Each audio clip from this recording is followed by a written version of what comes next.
Hi listeners, welcome to your daily cup of coffee with Charu, where hopefully with a hot cup of coffee, we discuss how to tackle the day and the week ahead of ourselves based on the astrological aspects that are dominating the sky. Thank you for your patience as I try to tackle the transition in my own personal life. I very much appreciate your kind support and words, and I really appreciate the comments that you leave on how these aspects are impacting you. I always appreciate hearing back from you. My name is Charu and I'm your host on this journey. So let's dig in. Mars is in Gemini and it's squaring Neptune and Pisces at 21 degree 44 minutes, which is around 22 degree, with the aspect going exact on 9th of April. And this aspect colors the whole week we are in. This aspect makes us very, very woozy, almost seasick. It's draining to the physical energy. It can make us a little bit unfocused, but it teaches us the meaning of inspired action. Mars and Neptune together can take us to places our logical mind wouldn't allow us to go. Much like physical actions that sometimes are done under the influence of alcohol or drugs, it's elevated but not in the right way. This dual sign square has duality embedded in its core. We could try to force action, and that would feel physically and mentally draining in some ways if we're trying to force actions. Or we could let ourselves be guided into action with low resistance and visit places we ourselves would never go. Disillusionment will happen. It can be experienced if we have a fixed expectation of the outcome. Because this is a mutable aspect, and if any of the fixed signs who are listening in today, Taurus, Scorpio, Leo, Aquarius, and they have a mutable sign friend, a friend with Gemini, Pisces, Virgo, or Sagittarius dominating their zodiac, you would know what I'm talking about. The more fixed expectations you have from mutable signs, the more disappointed and disillusioned you would feel.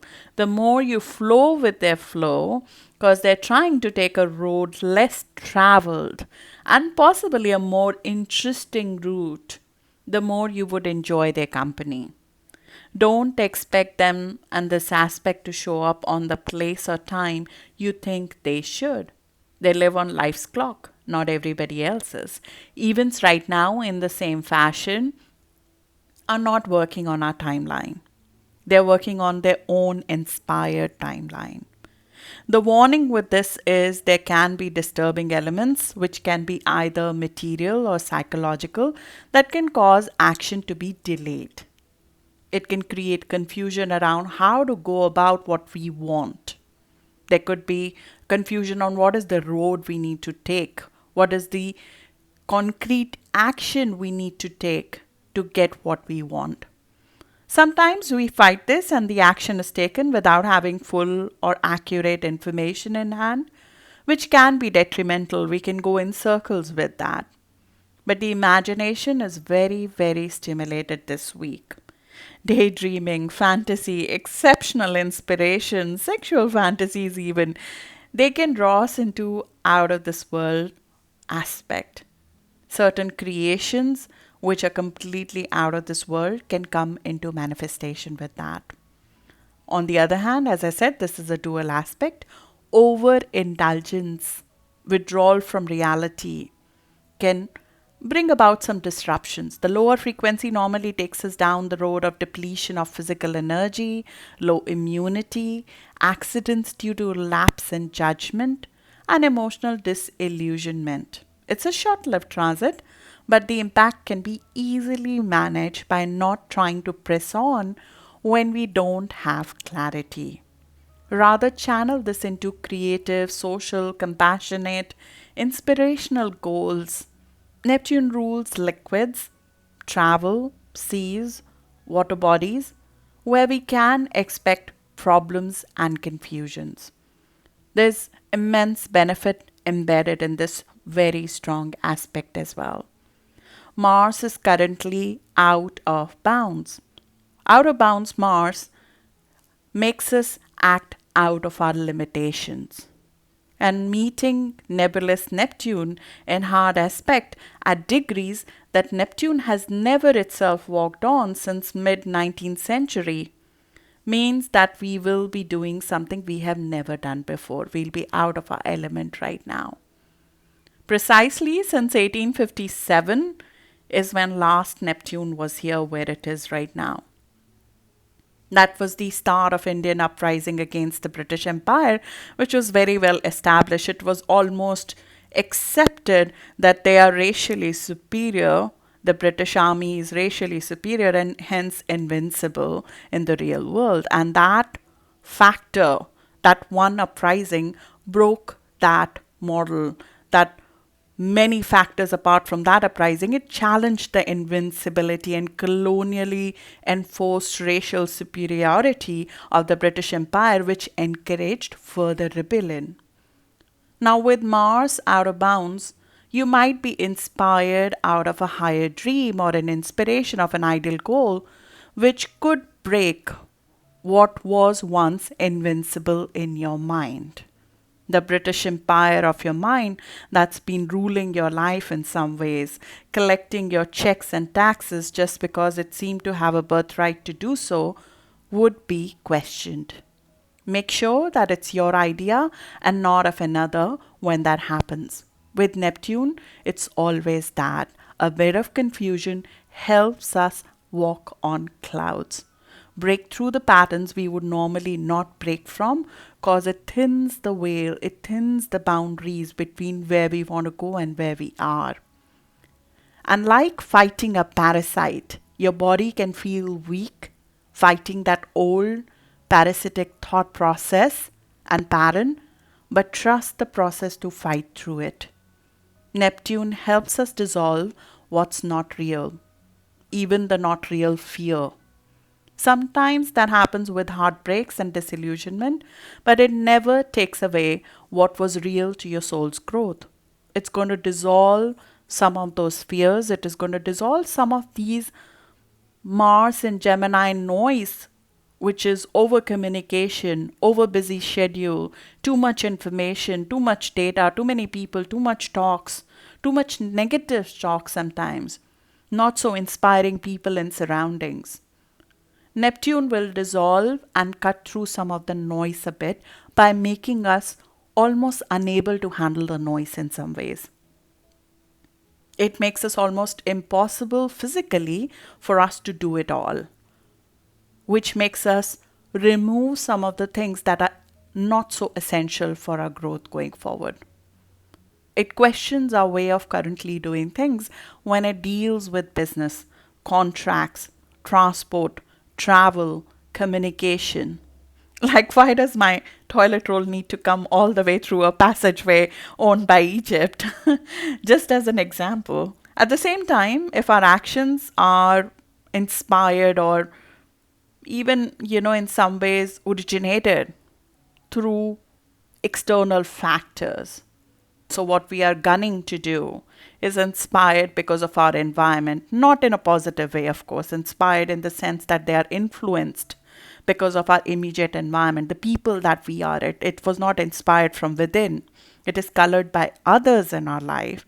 Neptune dissolves that as well because it has to strip off that conditioning that our surrounding has given us. It's a long process. Neptune takes 2 years at each degree, shifting our mindset slowly, our philosophy slowly, and the collective world philosophy slowly. But what we would experience this week would be a strong piece of that process.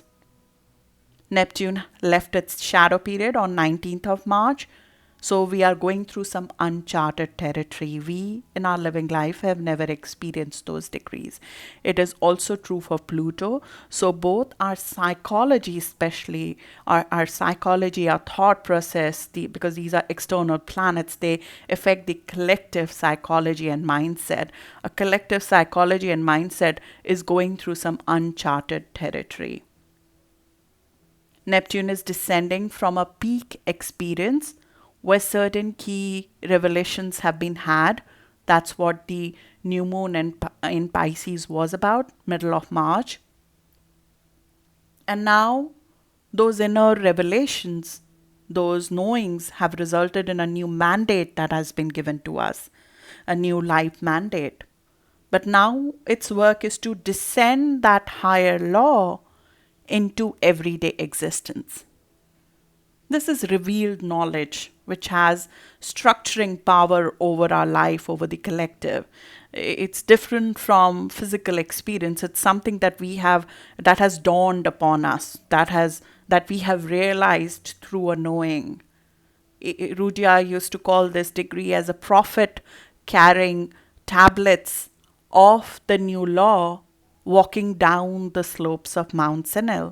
So the prophet had gone up the mountain, realized that there is a new law that, the higher powers have given him that needs to be, now implemented on the ground in the real life. After a phase of inner revelations, now with planets concentrated in cardinal Aries, our focus is on converting this inner knowing to external realization. But Neptune continues to overshadow the Aries season right now. So the Aries season in some ways has not begun yet. We are still transitioning over.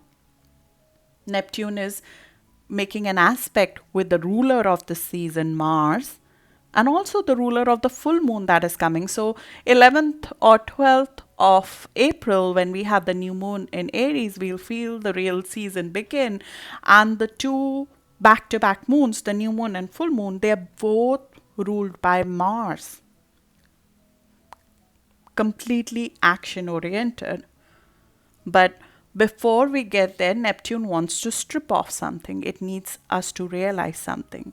There's always a purpose to Neptune's seemingly vagueness that is coming upon right now. Mars in Gemini deals with practical matters. So Mars, our action, our physical body, is trying to do something practically, whether it's business related, contract related, written communication, physical, transportation, knowledge, thinking, but it is clouded. Because maybe it's time to not rush in with that, especially if what you're working on is not your plan. Mars and Mercury are in mutual reception. So if desires you're working on aren't yours, but more a result of conditioning of somebody else, of your surrounding, of your sibling, an idea of your friend, a co-worker, conditioning from media on what is supposed to be right, conditioning of your early education, you will find that classic Neptune disillusionment, procrastination, dwindling drive in this moment, because Neptune is trying to tell you that what massive action you're supposed to take, maybe it's misdirected, maybe it needs to be in a different direction. It's trying to tilt the direction a little bit to direct you to the right way, to the real way. It highlights the power of our mind as well, our imagination, to go beyond what our immediate conditioning, our immediate surroundings, our existing friends, our existing co-workers, our existing current moment. It's asking us to be inspired beyond that, because it might be limiting our flight or may not be truly what we want. Wuthering Heights and Jane Eyre was published when this aspect at this very degree was repeated in 1847. Both of those creations, they transcended limitations in their own ways through imagination, and what came out of it was far superior from just another romance novel that was written in. It was clearly stood out. So use this aspect to add that flair of creative imagination to your work. You're missing something that's stopping you in your tracks. Maybe you need to listen to yourself when you're being stopped in your track. Maybe there is a deconditioning that is required before you move forward in your creative work. Maybe you need to decondition your creative work. Neptune is higher octave of love. It dissolves the desires that aren't real, that are influenced by other people. And it guides our action to what gives you the real high. It's not a great time to be guided by other people. This is your journey and something you need to do solo. as is normally the case with Aries. So the inspiration has to come from within and not outside. The Aries new beginning that are coming up, they are inspired from within, not outside. There will be a lot of negative frequency of Neptune in play, which you would be observing, gossips, lies, people trying to, chat up stuff, news cycle, fears of our imagination playing out in the collective. But our mind is a powerful thing. It needs that tuning. We could tune that out and tune out the other and tune into our own higher frequency in this moment. To listen to our own music of our greatest work. Be with yourself, be in your body, be present, fully present with yourself right now. This is inspired imagination from within. And this is not brute physical force. This is not trying to push through. This week is not to push through. Imagination and inspiration, not brute physical force, helps us transition from Pisces to Aries new moon, which is happening this week. We are moving from a Pisces beginning to a Aries new moon. And this is where we are doing that transition. It helps us bring that new law, the revelation of Pisces new moon, to actionable new cardinal start with a beautiful and a very, very powerful new moon that's coming up on 11th or 12th of April, which is positively aspected by not just its own ruler, but by Jupiter as well, and is conjunct Venus. Such a beautiful, positive, expansive new beginning that is ahead of us. But we could so easily be deluded into going on a route that is not ours, but inspired by somebody else's, if we are not listening in and tuning our mind and fine-tuning our frequency this week. Neptune is an outer planet, so we are going to see a lot of global events which will happen and are happening with this aspect with powerful Mars, which is out of bound right now. Obvious transit disruptions, sea events, misinformation, misguided actions, information hacks, to positive, new inspirational ideas about the future, new philanthropic activities to bring the society together, new creative ventures. We'll see all of them in the global events. This is not an ordinary aspect for United States though, because United States in its own chart has this very aspect at this very degree, with Mars being where the Mars in Gemini is right now. So it will be having its Mars return around 9th of April. When that happens to a nation, you have to observe what the country is doing a day before, and after that to observe what the actions of that country will be focused on over the course of next 2 years. So some of the things and decisions and the thought process and the discussions that are happening, they will become the theme for the next 2 years. And with Mars and Gemini, they will, in the 7th house of contracts and relationships, there will be certain discussions on relationships with other countries, with trading partners, alliances with other countries. That will become a key focus for the next 2 years for this country. And this will even be in form of some confusion and open conflicts, which will be discussed and talked to. Mars being in Gemini, it would excite the minds of the people, and we'll see this impacting trade, impacting contracts, agreements with other countries, open conflicts about it or revision around it. Mars being the apex of this aspect for United States, we can expect conflicts, sharp words, and sometimes even physical conflict to come out. This to me points to Iran discussions, but it can extend beyond as well, especially with Pluto, which is about a station in the second half of the month. And Pluto brings out a much, much more aggressive elements to the surface when it's going retrograde, which it will around 26th of April. With Neptune, there will be misinformation, deceits, lot of leaks prevalent, and some pipe dreams being sold. News of disgrace, gossips usually come out with that, and misplaced blames for disruptions happen Like we saw recently, a female captain who was not even there was being blamed for a canal blockage, for example. So there'll be a lot of misinformation in the news and the blame, finding the blame for it. Kind of things that we'll hear about. Border conflicts usually come up, and India is, in my view, involved there.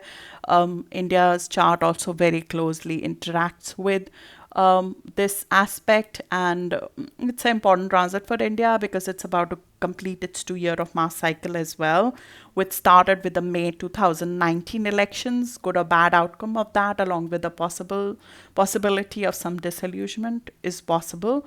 So this is sort of coming the full circle from the May 2019 elections in some ways on how to proceed forward now.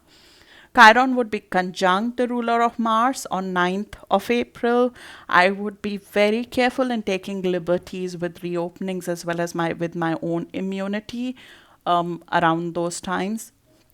This impacts the throat chakra because of Mercury's involvement here. Chiron and Mercury will be together, and Mars is in Gemini, the ruler of Mercury. So I'll be a little bit careful this week in terms of taking liberties with travel, with reopenings, with infections in general, with immunity. This is an important transit, but Mars-Neptune clash points to actions in conflict with religious ideals, socialism, ideal society. Mars is, practical, and Neptune is ideal. So we'll see a clash between the two playing out in the society between the two mindsets as well. Needless to say, this aspect forms a T-square with Francis' chart, which is playing out in reality. We can see it right now. T-square always brings up problems we never want to face, but they come out.